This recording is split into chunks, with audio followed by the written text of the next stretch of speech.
Okay, so time to get excited. As promised, last topic on graphs, right? I don't know whether you remember, long back I told you that in the beginning you will like graphs, but over time graphs will start getting a little on your nerves, and in the end you will be like, I'm done with graphs. Okay, so here it is. We are going to discuss one last topic, which we started last time, but then I stopped. This will be the last topic on graphs. I'm still in two minds about what I'm going to cover next. If I do NP hardness, it is essentially going to take a chunk of time. So I might either do it immediately and then do a couple of other topics after that, or because NP hardness is, in my opinion at least, something closer to the destination of algorithms, a course in algorithms, I might end up covering a few other topics before I end up with NP hardness, because NP hardness is usually that last topic that you cover in a standard algorithms course. So I'm not really sure, but I'll find out very soon. Something will happen and it'll tell me what to do. Okay? So this particular topic, network flows,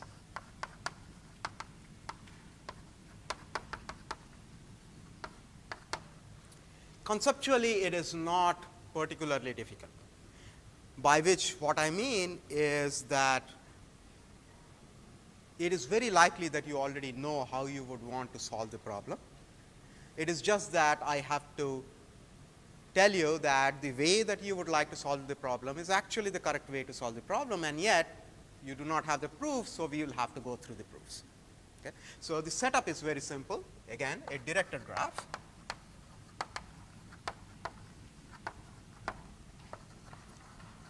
Edges have weights, and the weights are positive. Okay? And in this particular case, the weights can sort of be seen as maybe the diameter of a pipe, or the amount of throughput of a pipe, or the number of lanes in a road, and so on and so forth. So it's essentially the capacity. So these things, these numbers are capacity. And as you can tell, a capacity has to be positive. It does not make much sense to set up a capacity to be negative. Okay? You will be given one such graph. So you'll have a graph G, which is essentially going to have all kinds of edges with weights and so on and so forth. There will be one particular node that we will call the source node, usually written as S, and there will be another particular node that will be called sink node, usually written as T.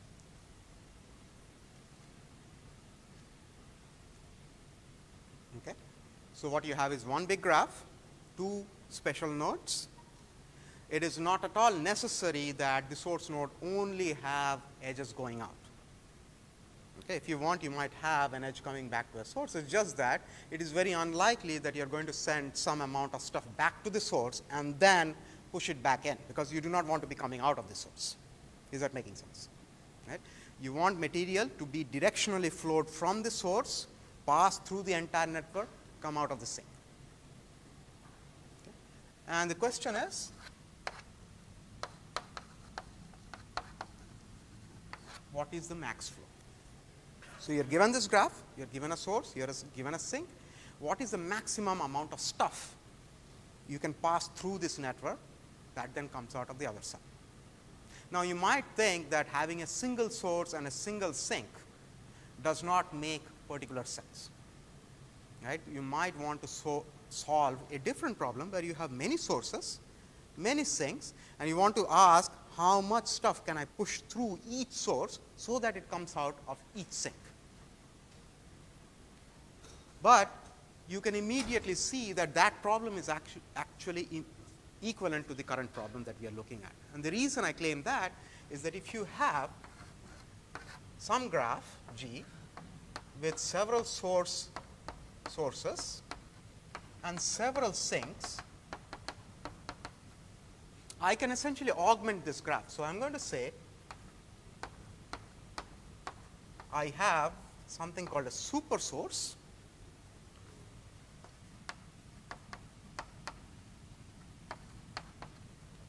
And likewise, I have a super sink.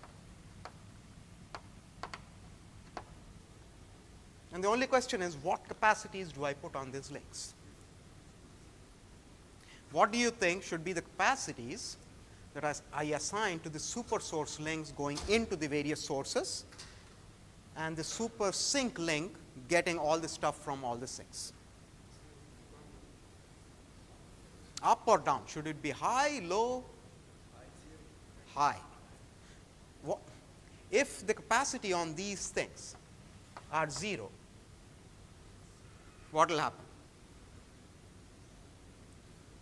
You are not allowed to touch the sources at all. You are just given a super source, you put capacities, and you for some reason say capacity of 0. What will be the solution to this problem?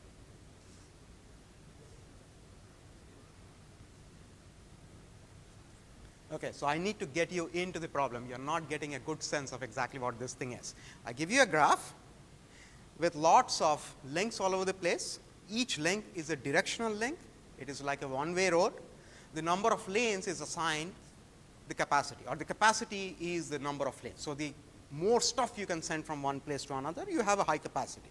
There is nothing flowing. It's like a typical US highway. It's a wide highway with no cars running over. Okay? So these are just empty streets or empty tubes. You haven't set up a flow yet.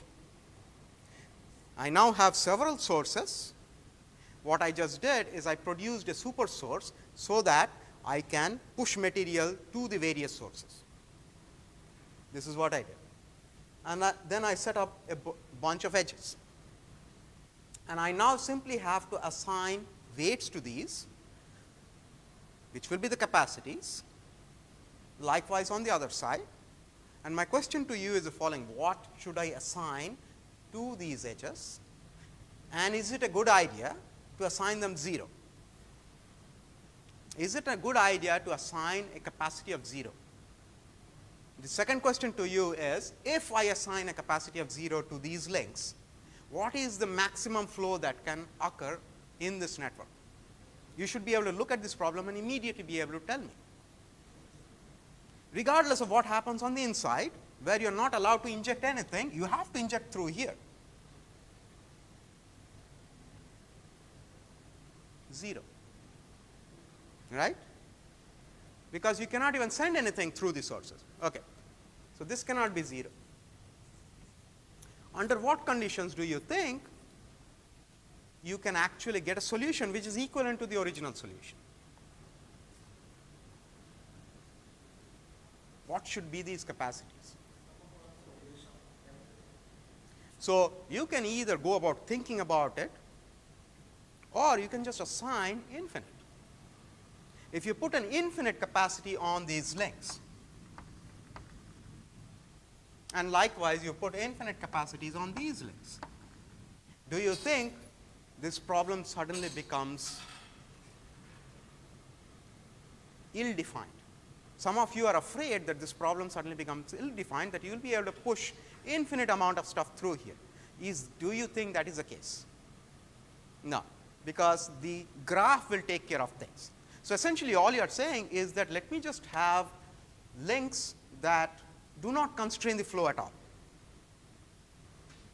That way what will happen is that the constraint will be taken care of by here, right?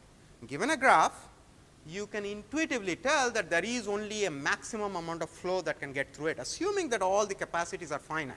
It is not possible that all the capacities are finite and you be able to push an infinite amount of flow through the network. And your intuition should come from essentially your dealings with the real world. You have roads, you have train lines, you have capacities on train lines. It is not possible for some company to be able to shunt major amount of stuff from one place to another when there are capacity constraints. Is that making sense? I want you to understand exactly what the problem is before we can even go about trying to solve it. Okay, so my initial claim is simply that just looking at the single source, single sink problem is the same as looking at the multi-source, multi-sink problem, if you wish to so solve it. Okay. So, we do not really care about the multi-source, multi-sink problem simply because the single source, single sink problem is general enough. So, we will just focus on the single source, single sink problem. Okay.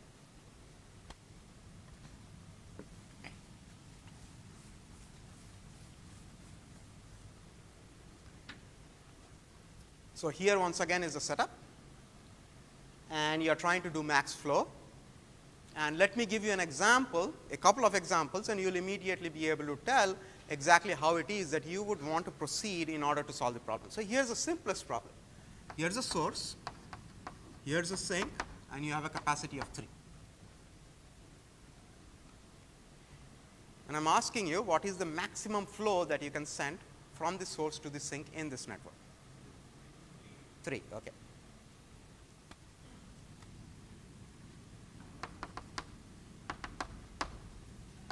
Here is a source, here is a sink. This has a capacity of 3, this has a capacity of 5. You can actually go from the sink to the source with a fatter pipe. What is the maximum stuff you can send from the source to the sink? Once again, it turns out 3. So, it is, you can tell intuitively you are sort of starting to get confused. What do I do with the things that are backwards? Right? Now, you would solve this problem immediately by the following intuition. You would say, okay, I have a graph. The way I would like to solve it is take a lot of stuff, push it through the source, and maybe I can solve it later on. I can see what happens. That is your first approach, say. You immediately know that there are 2 problems. One is how much do you put in, how much do you start with, and the second one is, let us say you started with 10 and you are really hoping that by the time you go someplace, you will be able to push that 10 through. And it turns out that at some point you go and see that you are not being able to do anything, so you have to backtrack and so on and so forth. Okay? So, how do you think you would solve this problem? Repeat? Somebody says dynamic programming. Okay, so as I said, I do not understand what dynamic programming is.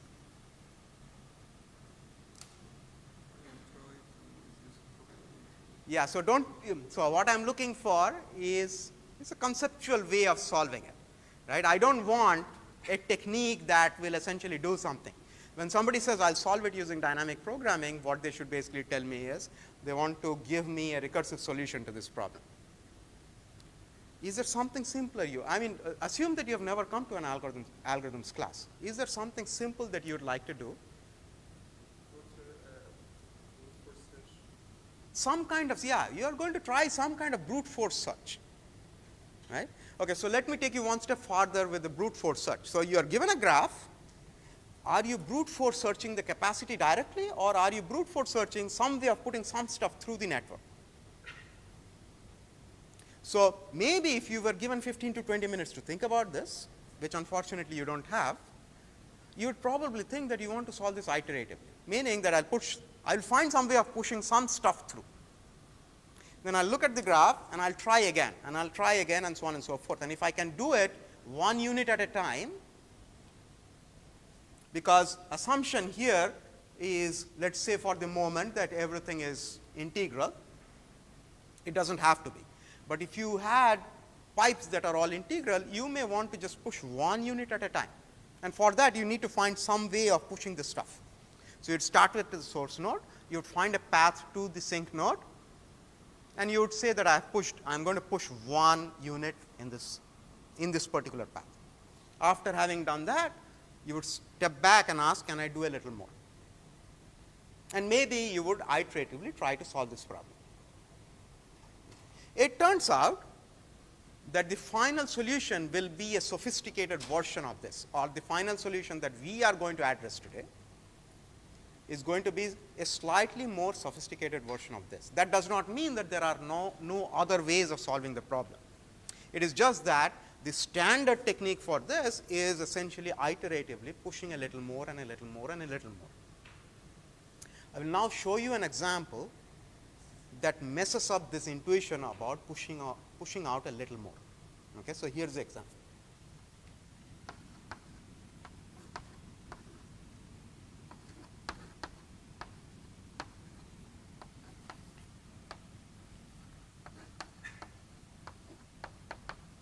Look at this one.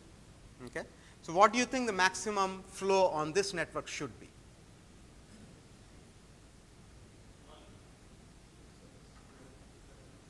How can you send 12 through this? You can send 3 on this side. Right, remember, you are not adding capacities. Once again, try to get your intuitions up. Okay, you are not taking edges and adding weights to it. This is essentially the same pipe flowing through this node. So you will push 3 through this, which will go through here. You will probably push 3 through this and go through here, and you will get a 6. Okay? So here's my iterative technique. I start from this side and do a breadth first search. And my breadth first search is essentially trying to find me a path from this source to this sink, just a single path. Okay, so I go through my breadth first search. At some point, I find the sink, right? It goes from white to being gray. Soon as I find the sink, I know that I have found a path in my breadth first search tree. I now have a path. I look at that path and I send some stuff through it. So I'm trying to be a little more precise about my solution.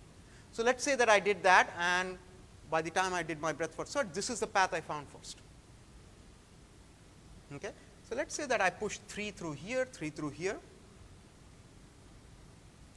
I look at this graph again. Okay? Now what I need is some way of telling myself that even though you have capacities of 3 and 3, I am already using it. I don't want to send another 3 through that path. So some way I need to be able to take this graph and change it to look like another graph with capacities in it, except that it needs to take into account the fact that I am already sending 3 through these, so there is no more capacity on these lengths. Is that making sense? I want to sort of turn this into a 0 and this into a 0 in some sense, in a soft sense. We will look at exactly how we go about doing those. I do the same thing again. I find this path now because that path has gone.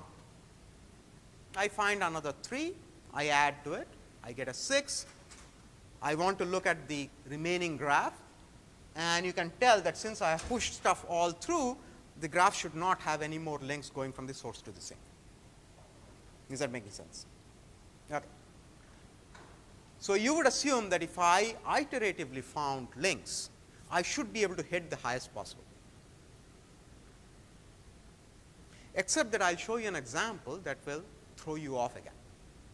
So here's the example. Okay, this is once again capacity 3, same case here, except that I have a capacity 3 from this node to that node, which very obviously you can tell if you're trying to push as much stuff as possible from here to here, this link should not have anything going through it. Right? You will have 3 going through here, 3 going through here. This will not have a flow at all. This will have 3 going through here, 3 going through here. Right? Are you following me? How many people are not following me? Okay, how many people are following me? Okay, good. Now here's the unfortunate fact. I run my breadth first search, looking for a path from the source to the sink, and I find this path.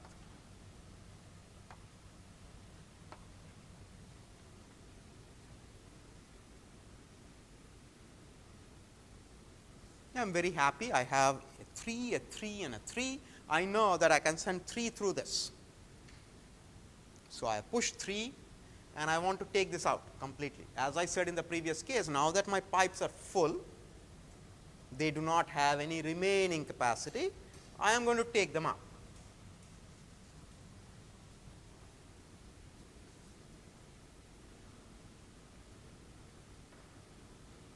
Can you push anything else through? Okay, so if you want to be clearer, this is what the remaining graph is.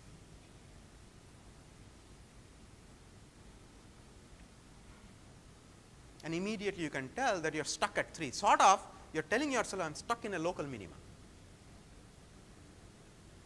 Yes. Let's say depth first search.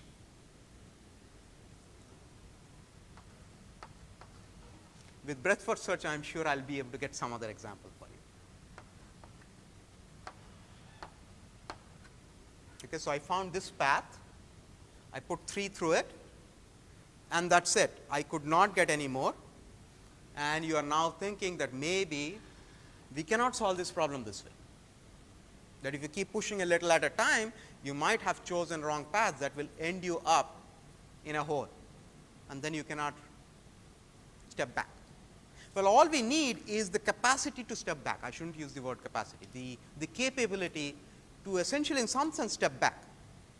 I'll show you that this problem too, if I send 3 like this,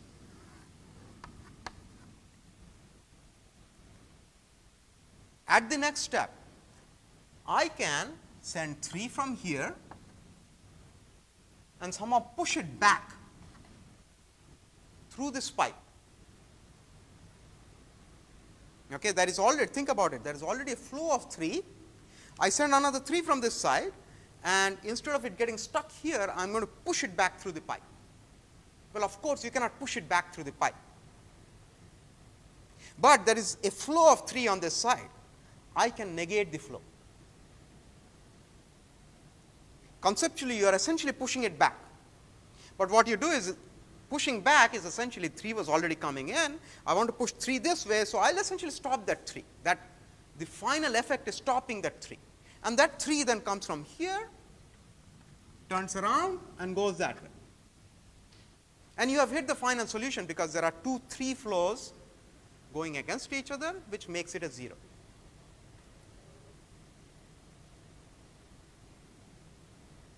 So my claim to you, and this is what we will try to prove, is that if you allow yourself to be able to push things back through pipes, you will not get stuck in a local minima.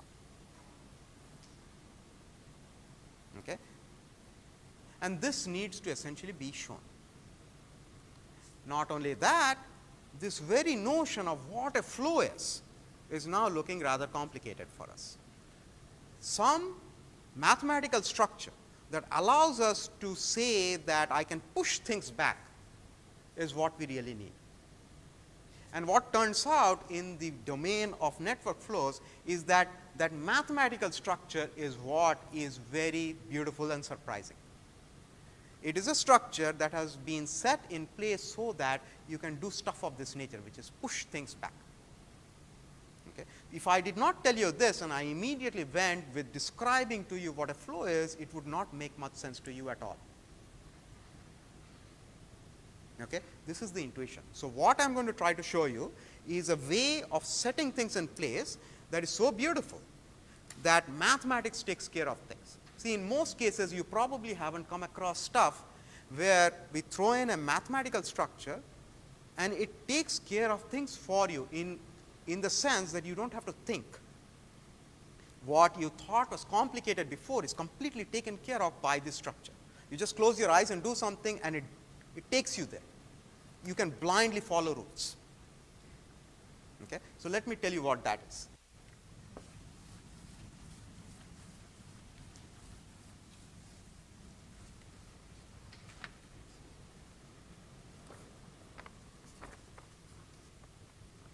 Okay, so we already know that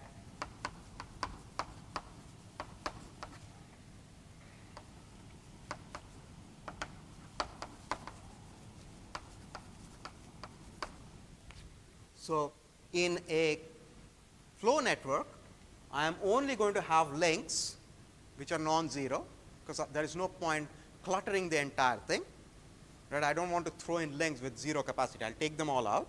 I will only have links which have non-zero capacities, and there might be other links too. So there might be links coming from V to U, which is a separate link. In this particular case, this is the capacity of the link from U to V. And likewise, I will have another link which is from V to U, and in some cases, those will have a capacity of 0, in which case I will not draw them. Okay, so in a graph like this, I am essentially saying I am saying that there is a capacity of 4 from this node to that node, and there is a capacity of 0 from this node to that node. Whenever the capacity is 0, I do not draw that link, just to keep things uncluttered.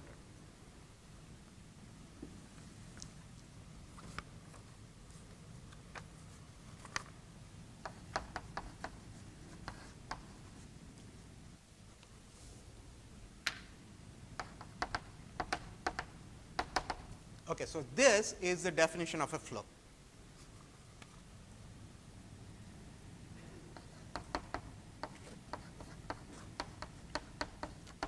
Okay, so it's essentially going to be a function from the cross product of the two V's to R, by which I simply mean that for every pair of vertices, you will be able to tell me a number that will be the flow on that pair of vertices.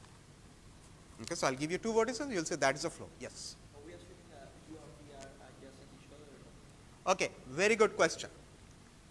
When I say capacity from U to V, I do not mean the capacity through other links to V. This is a very local structure. Okay? So, these nodes, you are only looking at the direct links between them.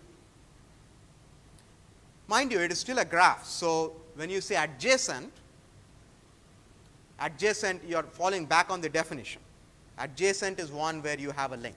So, in this particular case, yes, they are adjacent simply because U and V have a link. If they do not have a link, the capacity is 0. But both the capacity and the flow is defined between nodes and the direct amount going through them. Otherwise, things would get very confusing. So, for example, if I said that flow is essentially the stuff going from one node to the other node, that is very different from saying what is the direct flow from one node to another node. So, here is an example. I have this node, I have this node. So, you have a link of 3, a link of 3. And let us say that I have a flow of 3, flow of 3. So, one way of defining what is the flow between these two nodes is, hey, it is a flow of 3, because I am seeing 3 going out there. That is not what I am looking at. I want to see what is, whenever I give you a pair of nodes, it is whether there is a flow between the edges on those nodes, between those two nodes. All other flows going through other nodes we will take care of separately. Is that making sense?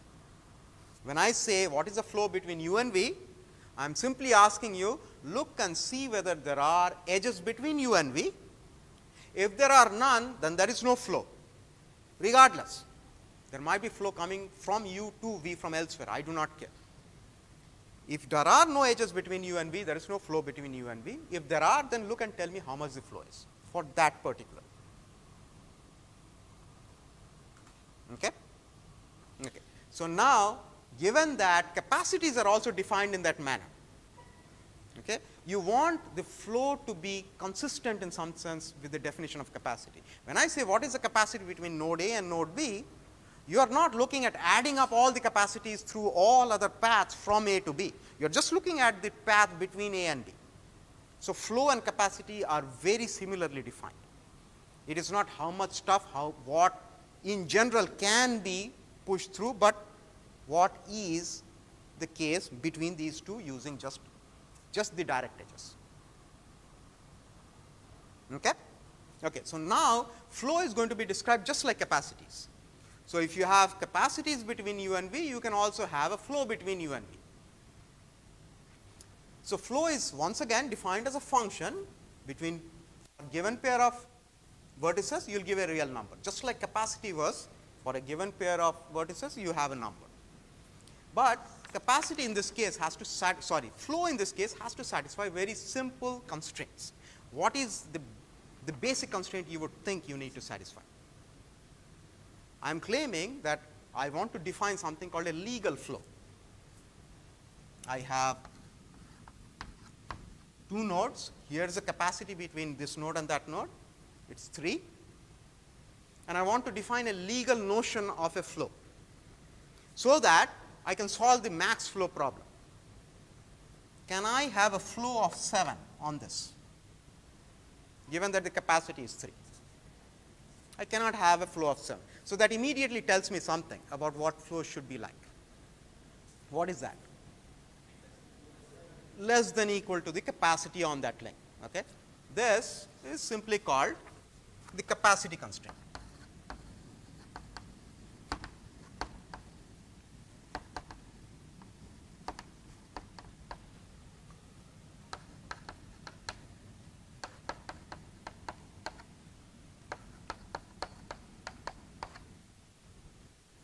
Okay, so, for all pairs u and v, the flow from u to v has to be less than or equal to the capacity from u to v.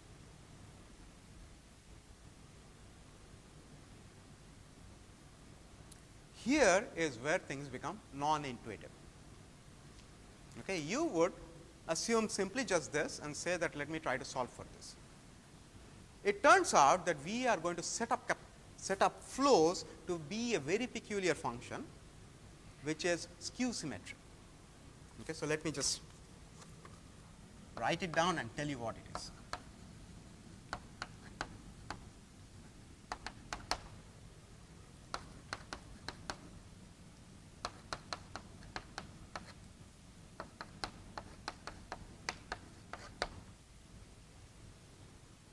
I am going to claim that a flow is always bidirectional. Given any pair, given any path, either this pair has just a single link from A to B or has double links A to B and B to A with different weights, capacities, or no links at all. Okay. So, CUV, CVU, they might be there, they might not be there. But when it comes to flow, I am claiming that flow will always be the following. The flow from A to B has to be the negative of the flow from B to A. If you cannot tell why this is the case right now, but essentially what is happening is that, remember I said that I want to push back flows. This is there to allow you the capacity to push back flows. Over time, you will start seeing that essentially it allows you to push back flows.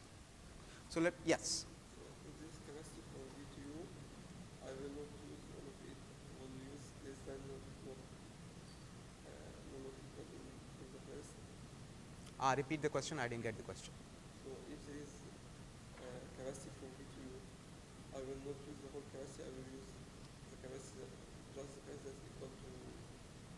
I will use the flow that's equal to the capacity from U to V. Yes. So, let me do a couple of examples, you will be able to see what I mean.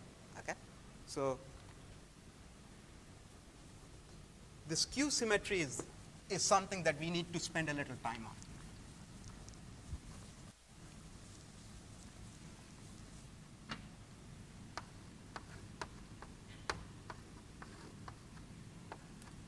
Here are the capacities. Okay. So, you have U, you have V.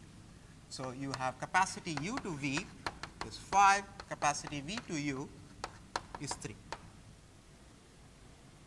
And you are sending stuff from U to V, let us say. You are trying to produce a flow.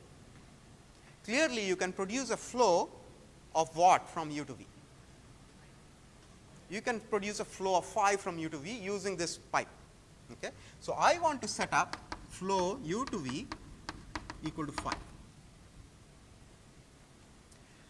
But soon as I produce flow U to V equal to 5, that definition tells me that I immediately have also a flow from V to U. By definition has to be minus 5. You cannot have a flow of 3 this way and 2 that way. If you have a flow of 3 this way and 2 that way, what you should do is first subtract those 2 out. So, essentially if you are sending 3 this way and 2 back, you are essentially sending 1 forward. So, you set it up to be flow of 1 forward and flow this way has to be minus 1, because they have to be skew symmetric. By definition, you have to reduce all flows to the very basic level and make it one side plus, one side minus. Okay. So, what you have is a flow of 5 in this direction, and therefore, by definition, a flow of -5 in the opposite direction. The reason I am showing you this example is I ask you the following question. So, I am already sending 5 units this way. Say. Now, tell me what is the maximum stuff I can send on the other side. Now, this question is a little peculiar because I'm trying to, without giving you a hint, I want to tell you that the total amount that you can send on back side should be allowed to involve this pushback. Remember, long time back I showed you an example where you sort of push things back. So, I am saying that I am already sending 5 this way. Can you tell me how much maximum you can push back? You also have a pipe of 3. Not only push, how much stuff can you push from the other side to this side, knowing that there is 5 going this way? 8. Okay, so conceptually, this is what I am trying to tell you, that you want to be able to not only use the pipes out there, you want to stop shipment. That stopping shipment corresponds to pushback. So, if you have a 5 going this way, and you want the maximum capacity of pushback, you want to say that it is 8. I not only can send a 3 through here, I can stop that 5 shipment, that will give me another 5. So, 5 plus 3, 8. And I want something to reflect this fact. And it turns out this is going to reflect that fact. So, if you want to see what the remaining capacity is between these two, conceptually it is the difference between the capacity and the flow that you already have. Right? So, I have set up the flow in such a beautiful manner that you will find out that that 8 that you just calculated just falls out of your calculations. You can conceptually see that I should just set up flow in such a manner that if I ask you how much more, you will say, well, I take the capacity, I subtract the flow. That is a standard manner. If you have a pipe of 5 and you are already pushing 5 through it, you want to take the 5 out and leave a capacity of 0 on that pipe. I will do the same thing here. So, I am going to take the flow out. So, I am going to take 5 minus the flow in this direction, that is going to be 5. So, this capacity becomes what? 0. And strangely, I am going to take this capacity. See, I am looking at U to V. This one does not even appear in the U to V. So, the capacity from U to V is this link. The flow from U to V is that. So, 5 minus 5 is a 0. The capacity from V to U is a 3. The flow from V to U is a minus 5. So, 3 minus minus 5 is a 8. So, what is the remaining capacity is that.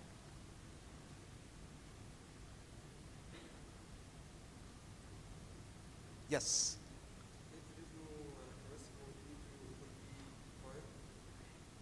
It would be 5. What I just showed you is a mathematical trick which added to the basic stuff that you do. You take the capacity, you subtract the flow. Allows you to produce networks of this nature where you can now have a new capacity link where you can push 8 through. Conceptually, this pushing of 8 is what corresponds to pushing of 3 and stopping the previous 5.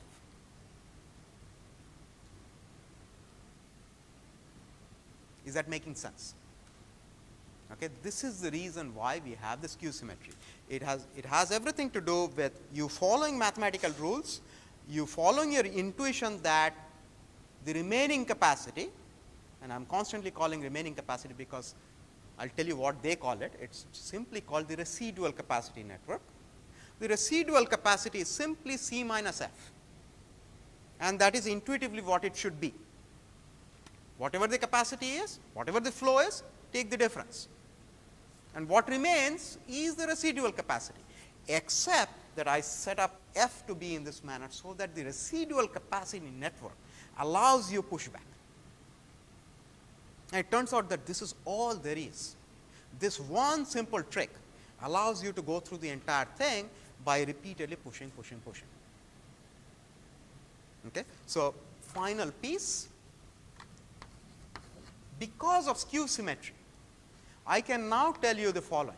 Given any node which is not the source or the sink, if I sum up all the flows from that node going outward, what should I get? Why? Because you want that all the flow going to a radius flow out. Yes. So, I am going to use the skew symmetry. So, now you can see how beautiful this concept is. I can use the skew symmetry with the following property. You know that apart from the source and the sink, whatever gets in has to leave, right. So, if you look at a node and say I want to add up the flows in these directions from the node to outside, then these will be the ones that will turn out to be positive. The ones that are coming in, you will be looking at it from the opposite direction, and so they will essentially come out to be negative, and when you sum them all up, you will get a 0. This is called flow conservation.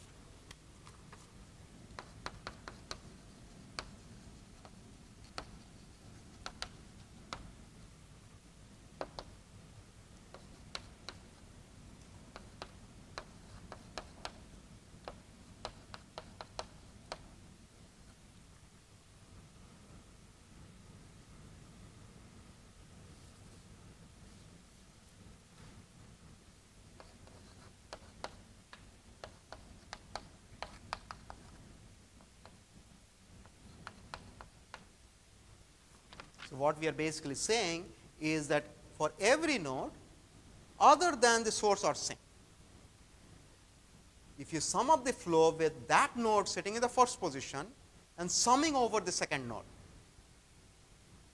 Okay, so, you sit it up. So, the front side is this, and you are going from U to V, any V in your graph, which includes all the source and the sink, everything. When you add them up, it has to be a 0. What comes in has to leave. Now that we have set things up in this manner, we define the flow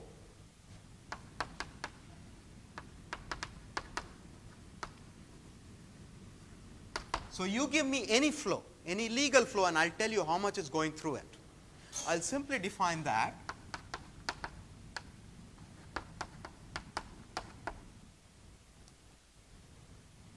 to be the flow from S to capital V, by which I simply mean the flow from S to everybody. Because stuff goes in through here, everybody else is guaranteed to have flow conservation, stuff will come out of the sink. I will simply ask how much flow can I push through the source. So, you give me a legal flow, I just check and see all these constraints are satisfied. I can look at that flow and tell you immediately, instead of going through how many different ways things are going, I will just check it for every node, then I will just come to the source node and I will sum up all the flows coming out of the source node, and I will tell you that is a flow. It is a beautiful way of looking at things. You don't, it reduces complexity tremendously. The other way you probably would have gone about looking at the flow is, I give you a flow, you do not check any of these because we do not have definitions for flows, and then you go and find out how much is going through every particular node, every particular path. In this particular case, I simply go through the entire graph, I make sure that the flow you have suggested is a legal flow, by which I mean that I simply make sure that all three constraints are satisfied at every node. Once that is the case, I know that you have a legal flow through it. I now come to the source node and simply add up all the flows going out of the source, and that is it. Some might be negative. Okay? Now, you might wonder, well, is this going to give me the same answer as all the stuff coming out of the sink? What if I said I do not like this definition? What I want to do is find out how much stuff is coming out of the sink. In other words, summation f small v comma t, t is sitting on the right side. Instead of this one, I want it to be, so remember when I say this,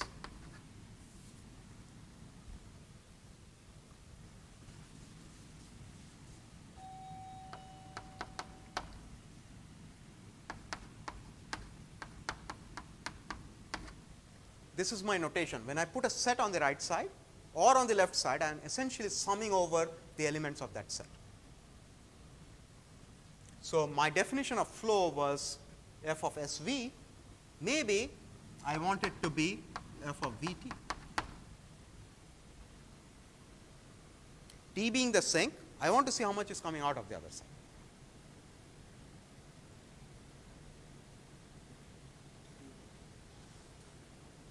And it looks like this might be very difficult to prove.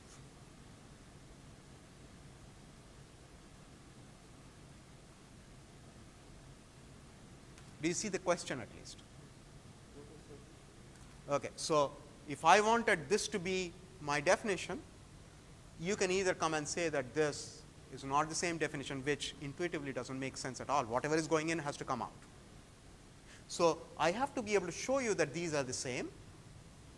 And it turns out, because of what I have already done, I claim that the proof is actually very simple. So let me write the proof down, and then you tell me how it is that I got to this.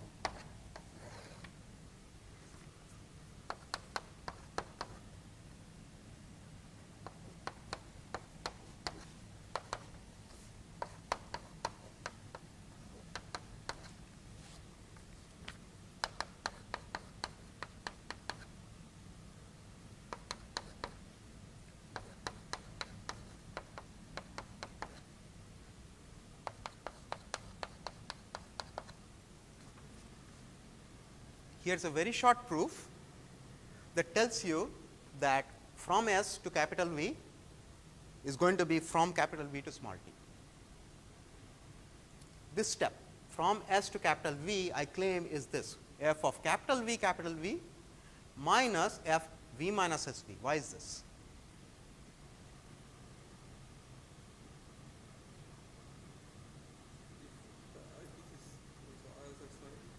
It is the summation notation. Remember, this for any x, y, I simply mean f x y summation x belongs to x, y belongs to y.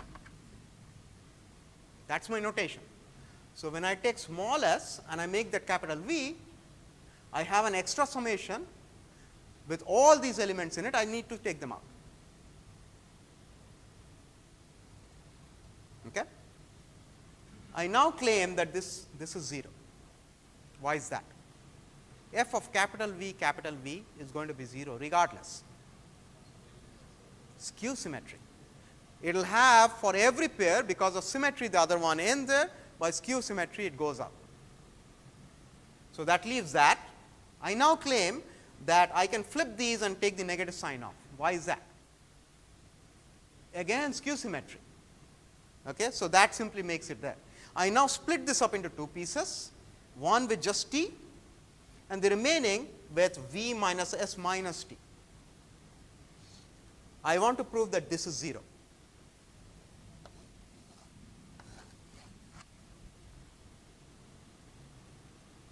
It turns out that this is 0 because, and the hint is that it only involves nodes which are not S and T.